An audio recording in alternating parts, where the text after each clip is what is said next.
Hello my dear friends, मैं राजकुमार और आप देख रहे हैं राज ज्ञान दृष्टि। आज हम भारत में हरित क्रांति और उसके प्रभावों की बात करने जा रहे हैं।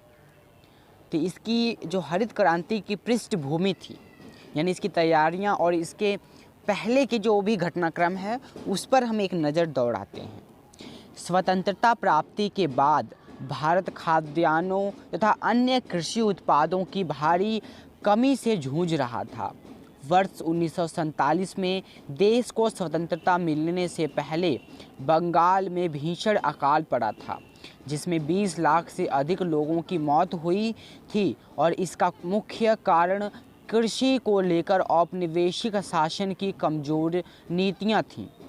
उस समय कृषि के लगभग 100% क्षेत्र में सिंचाई की सुविधा उपलब्ध थी और नाइट्रोजन, फास्फोरस और पोटेशियम एनपीके उर्वरकों का जो औसत इस्तेमाल 1 किलोग्राम प्रति हेक्टेयर से भी कम था और गेहूं और धान की औसत पैदावार 8 किलोग्राम प्रति हेक्टेयर के आसपास थी, यानी इतनी कम उपज होती थी।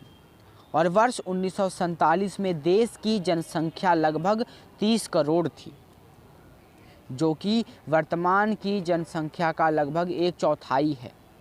लेकिन खाद्यान्न उत्पादन कम होने के कारण उतने लोगों तक भी अनाज की आपूर्ति करना असंभव था।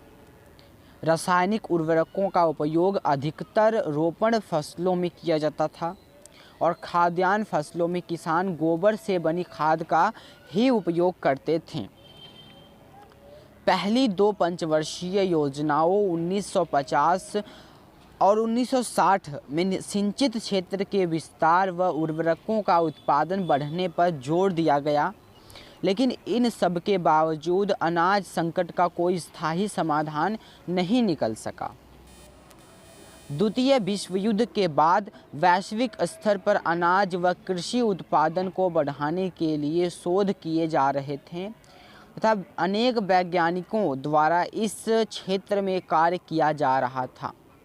इसमें प्रोफेसर नॉर्मन बोरलॉग प्रमुख हैं, जिन्होंने गेहूं की हाइब्रिड प्रजाति का विकास किया था, जबकि भारत में हरित क्रांति का जनक MS स्वामीनाथन को माना जाता है।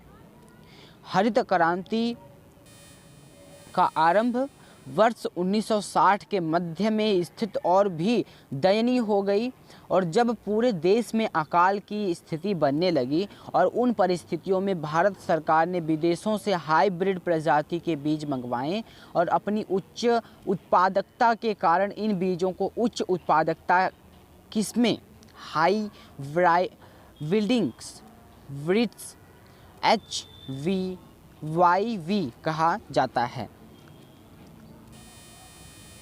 सर्वप्रथम HYV को वर्ष 1960 से 63 के दौरान देश के 7 राज्यों के 7 चयनित जिलों में उपयोग किया गया और इसे गहन कृषि जिला कार्यक्रम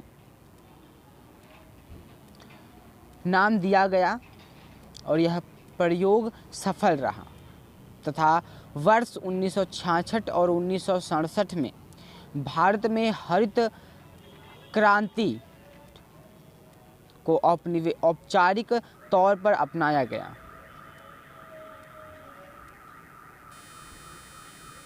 तो इंटेंसिव एग्रीकल्चर डिस्ट्रिक्ट्स प्रोग्राम में इस तरह से इस हरित क्रांति को अंजाम दिया गया और इसके शुरुआती चरणों को अपनाया गया। तो मुख्य तौर पर हरित क्रांति देश में कृषि उत्पादन को बढ़ाने के लिए लागू की गई एक नीति थी और इसके तहत अनाज उगाने के लिए प्रयुक्त पारंपरिक बीजों के स्थान पर उन्नत किस्म के बीजों के प्रयोग को बढ़ावा दिया गया। पारंपरिक बीजों के स्थान पर HYVs के प्रयोग में सिंचाई के लिए अधिक पानी, उर्वरक, कीटनाशक की आवश्यकता होती थी। अंततः सरकार ने इन की आपूर्ति हेतु सिंचाई योजनाओं का विस्तार किया तथा उर्वरकों आदि पर सब्सिडी देना प्रारंभ किया। प्रारंभ में HYVs का प्रयोग गेहूं, चावल, ज्वार, बाजरा और मक्का में ही किया गया तथा गैर खाद्यान्न फसलों को इसमें शामिल नहीं किया गया। परिणाम स्वरूप भारत में अनाज उत्पादन में अत्यंत वृद्धि हुई। हरित क्रांति के आर्थिक प्रभाव क्या रहे और उससे किस तरह के आर्थिक बदलाव आए, सामाजिक बदलाव आए, उसको हम जानेंगे।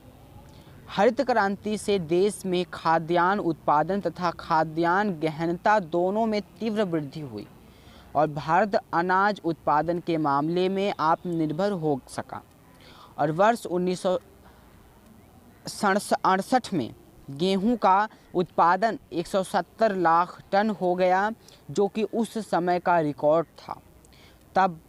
तथा उसके बाद के वर्षों में यह उत्पादन लगातार बढ़ता गया। हरित क्रांति के बाद कृषि में नवीन मशीनों जैसे ट्रैक्टर्स, हार्वेस्टर, ट्यूबवेल पंप्स आदि का प्रयोग किया जाने लगा और इस प्रकार तकनीकी के प्रयोग से कृषि का स्तर बढ़ा तथा कम समय और श्रम में अधिक उत्पादन संभव हुआ। कृषि के मशीनीकरण के चलते कृषि हेतु प्रयोग होने वाली मशीनों के अलावा हाइब्रिड्स बीजों, कीटनाशकों, खरपतवारनाशी तथा रासायनिक उर्वरकों की मांग में तीव्र वृद्धि हुई। परिणाम स्वरूप देश में इससे संबंधित उद्योगों का अत्यधिक विकास हुआ। हरित क्रांति के फलस्वरूप कृषि के विकास के लिए आवश्यक अवसंरचनाएं जैसे परिवहन सुविधा हेतु सड़कें, ट्यूबवेल द्वारा सिंचाई, ग्रामीण क्षेत्रों में विद्युत आपूर्ति, भंडार केंद्रों और अनाज मंडियों का विकास होने लगा। विभिन्न फसलों के लिए न्यूनतम समर्थन मूल्य, मिनिमम सपोर्ट प्राइस MSP व अन्य सब्सिडी सेवाओं का प्रावधान भी इसी समय शुरू किया गया।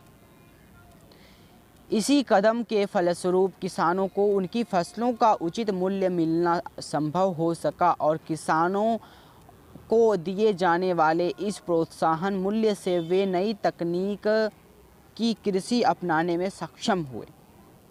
किसानों को वित्तीय सहायता प्रदान करने के लिए विभिन्न वाणिज्यिक सहकारी बैंक तथा कोऑपरेटिव सोसाइटीज़ आदि के माध्यम से उन्हें ऋण सुविधाएं दी जाने लगीं।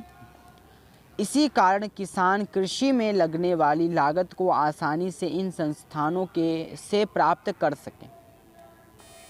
हरित क्रांति तथा मशीनीकरण से उत्पादन में वृद्धि में बढ़ोतरी हुई तथा ग्रामीण क्षेत्रों में रोजगार के नए अवसर विकसित हुए और हरित क्रांति की वजह से पूर्वी उत्तर प्रदेश, बिहार तथा उड़ीसा के लाखों की संख्या में मजदूर पंजाब, हरियाणा और पश्चिमी उत्तर प्रदेश में रोजगार की तलाश में जाने लगे। हरित क्रांति के सामाजिक प्रभाव क्या पड़े? तो हरित क्रांति की वजह से भारत के ग्रामीण समाज में व्यापक स्तर पर बदलाव हुए और इनमें से सर्वाधिक महत्वपूर्ण तथा ग्रामीण समाज का बाजारोन्मुख व गतिशील होना हरित क्रांति के बाद कृषि पूर्व की भांति मात्र एक जीविकोपार्जन का साधन नहीं रही, बल्कि यह अब ग्रामीण समाज के आय का मुख्य स्रोत बन गई है। किसानों की आय बढ़ने से उनके सामाजिक एवं शैक्षिक स्तर का विकास हुआ और इसकी वजह से ग्रामीण क्षेत्रों के लोगों में स्वकेंद्रण की भावना का विकास हुआ, जिससे पारंपरिक संयुक्त परिवारों के स्थान पर एकल परिवार की व्यवस्था प्रचलन में आई। हरित क्रांति के कारण लोगों की आय में वृद्धि हुई और इसने ग्रामीण समाज में पारंपरिक रूप से चली आ रही प्रथाओं जैसे कि जजमानी प्रथा, वस्तु विनिमय, बार्टर सिस्टम आदि को समाप्त किया। हरित क्रांति के विषय में यह कहना अनुचित नहीं होगा कि यह छोटे और सीमांत किसानों की तुलना में बड़े किसानों के लिए अधिक लाभप्रद रही। इसका मुख्य कारण नई तकनीकी में लगने वाली अत्यधिक लागत थी, जिसे छोटे किसानों द्वारा वहन करना संभव नहीं था। इसका परिणाम यह हुआ कि धनी व निर्धन किसानों के बीच असमानता बढ़ती गई और कुछ स्थानों पर इस असमानता की वजह से संघर्ष भी हुए। जहां हरित क्रांति ने अर्थव्यवस्था, समाज तथा संस्कृति में बदलाव किए, वहीं इससे कई नई नैतिक समस्याएं भी पैदा हुईं। उत्तर भारत के इलाकों के किसानों जैसे कि पंजाब, हरियाणा तथा पश्चिमी उत्तर प्रदेश में नशा, शराब आदि के सेवन की प्रवृत्ति बढ़ी। हरित क्रांति का महिलाओं के जीवन पर भी व्यापक प्रभाव पड़ा और हरित क्रांति से पूर्व महिलाएं बाहर खेतों में काम करने घर के पुरुषों सदस्यों का हाथ बटाया करती थीं, लेकिन किसानों की बढ़ती आय तथा मशीनों के बढ़ते प्रयोग से ग्रामीण महिलाओं की स्वतंत्रता कम हुई। हरित क्रांति के राजनीतिक प्रभाव क्या रहे? भारतीय राजनीति के क्षेत्र में हरित क्रांति ने दूरगामी प्रभाव डाले। किसानों के नए वर्ग ने स्थानीय स्तर की राजनीति में भाग लेना प्रारंभ किया और पूर्व में राजनीति जहां समाज के उच्च जातियों तथा धनी वर्ग द्वारा ही नियंत्रित होती थी, उसमें अब समाज के छोटे तबके के लोगों की भागीदारी बढ़ी। हरित क्रांति ने स्वतंत्रता के बाद जमींदारी उन्मूलन, भूमि सुधार जैसे कदमों के चलते भारत में समता मूलक समाज के निर्माण को गति प्रदान की और इससे छोटे व मध्यम स्तर के किसानों की सामाजिक आर्थिक स्थिति में सुधार हुआ और इससे उनमें शिक्षा तथा राजनैतिक चेतना का विकास हुआ। किसान तथा उनके संबंधित मुद्दों को केवल स्थानीय स्तर पर ही नहीं बल्कि राष्ट्रीय स्तर पर महत्व दिया जाने लगा और इससे किसानों से संबंधित अनेक संगठनों का निर्माण हुआ तथा पूरे देश में उनकी भूमिका एक दबाव समूह की भांति निर्मित हुई और किसान एवं उनसे संबंधित मुद्दे देश के मुख्य राजनीतिक दलों के लिए वोट बैंक बनने तथा विभिन्न दलों के किसानों के मुद्दों की वकालत करना प्रारंभ किया। तो इस तरह से हरित क्रांति के राजनीतिक, सामाजिक, आर्थिक बदलावों को हमने देखा, उसके प्रभावों को और उसके शुरुआती चरणों और उसकी आवश्यकताओं को हमने जाना। आगे भी हम अन्य विषयों पर ऐसे ही चर्चा करेंगे। तब तक के लिए धन्यवाद।